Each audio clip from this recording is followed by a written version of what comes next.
What's up, everybody? It's Laurentius here, and I am breaking down my new song, Lightning, together with DT James and JP Ventura, released on Suave Records.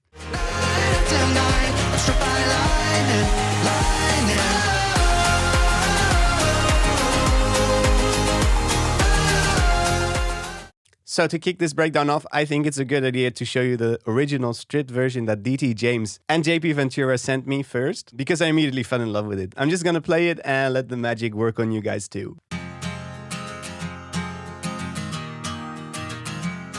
When the sun beats down on your morning skin, say hello, old town, let it all begin again.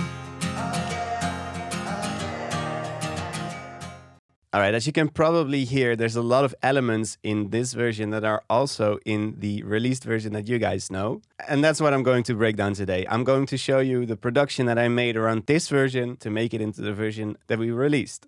Alright, so here's the production project, and what I did initially is start off by raising the tempo of the song a little bit to add a little bit more energy to the song, as you can hear right here. When the sun beats down on your morning skin, say hello, old town, let it all begin again. Pretty cool stuff. And because the theme of the song is called Lightning, I thought it would be a really cool idea to incorporate some lightning into the song as well. This is what I did here. If you listen closely, you can hear some thunder effects. Yes, I actually added some thunder effects into the song to make it feel more like lightning, I guess. You can hear it right here.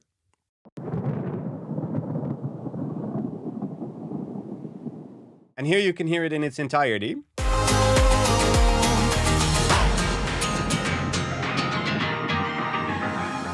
I love that little Easter egg. So let's move on to the drums. The drums are where the magic happens, in my opinion, in this song. Obviously, I have a standard kick drum. But as you can hear, there's also a cowbell going on to add a little bit more transient to the song. I think it does a lot without you noticing it, actually. And here is the bus that I use for drums. Now, as you can see, this is mostly the standard claps and hi-hats and fills and all that stuff bussed into one group that I call my group drums. However, there's something unusual going on, and I'm just gonna play it so you can hear it first.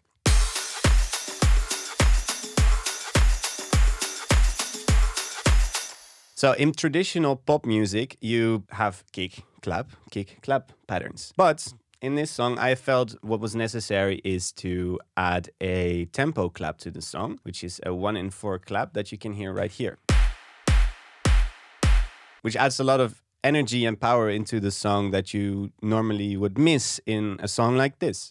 Now, moving on to one of the main parts of the instrumental of the song is the guitar. And the guitar sounded fantastic already. So usually what I do is just don't touch it if it sounds good already. As you can see right here, I just added some compression to glue everything together a little bit more for the mix. But other than that, I barely touched it because it already sounded brilliant.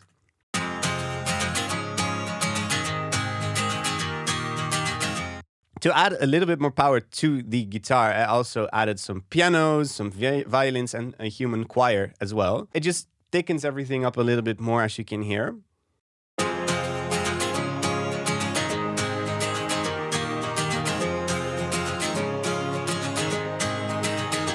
So for the leads of the song, a lot of it was actually already carried by the choir that DT James recorded. And I just wanted to support that a little bit more. So what I did is add some fiddles, added some tin whistles, some Irish flutes, saxophone, and some brass instruments to make the climax of the song sound a little bit more symphonic. And you can hear what's playing behind the vocals of DT James right now.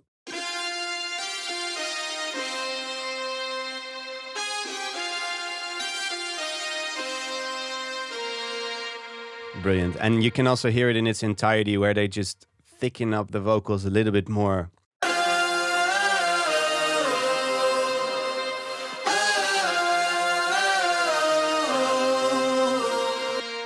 Cool stuff, cool stuff. I also think a lot of power in this song comes from all the effects that are going on in the song on the background. For instance, a couple of white noises and things to make the track move a little bit more. But there's one particular trick that I would like to showcase here, which is a tonal riser. This is a trick that I've picked up from listening to a lot of Avicii songs. He used to do it a lot, and it adds so much harmony and movement into a song without you actually noticing. So I'm gonna play and pick this out for you a little bit.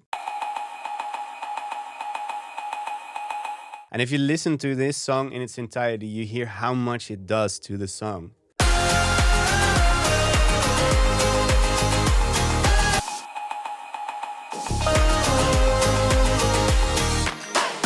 And finally, there is no cool country house song without a moving bass line, in my opinion. So obviously this song has one too. I programmed a walking bass line that makes it feel like it's played by a human, but it's actually all virtual by an instrument from Contact 8. As you can see right here, I love the Scarby Rickenbacker bass. So this is a little gem that I use a lot in my productions.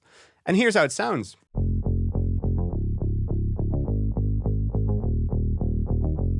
I just love how natural this song sounds. And if you hear it in its entirety, then you feel how much the song moves.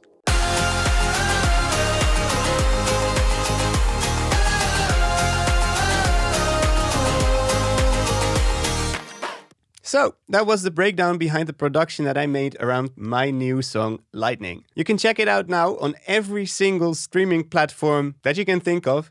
And maybe you can listen to the little lightning in the background, for instance. Let me know if you can hear it. If you like these type of videos, then let me know in the comments down below. And see you next time. Bye bye.